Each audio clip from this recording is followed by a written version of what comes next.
bağırsaq bizim ikinci beynimizdir.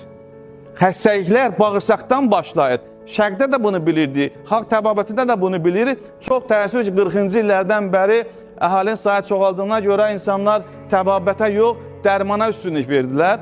Bu dərmanlar da son illər bizim özümüzü də xilas edə bilmədi. Xilas etsəydi, elə koronavirusdan insanlar niyə ölürdü? Həkim elə xəstənin qarşısında özü də ölüb gedirdi.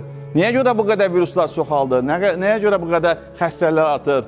6 ay öncə mən efirdən birbaşa deyirdim ki, məktəblər, bağçalar qızılca xəstəliyi başalıb gedəcək.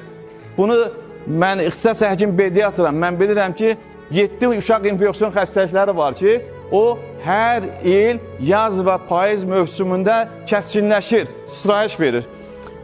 Biz həkimlər və insanlar, müəllimlər, psixoloqlar, pedaqoqlar insanları maarifləndirməlidir ki, ey insanlar, bu xəstəliyin erkən başlayan dövrü olacaq, uşaqlarınızı həmin dövrdə qoruyun. Bəs nə etmək lazımdır? Həmin insanların immun sistemini gücləndirmək lazımdır. Deməli, biz immun sistemini gücləndirmirik. Çirklənmiş bağırsaq, çirklənmiş damar, çirklənmiş orqan və toxumalar, xəstələnmiş ürək, qaraciyər, böyrək və orqan və sistemlər onda deyir ki, həkim mənə yardım et. Axı, həkimin əlində insanı xilas edəcək hüceyrə yoxdur. Həkimin əlində həmin hüceyrəyə oxşar, onu xilas edəcək komponent var. O da dərmandır, kimyəvi dərman.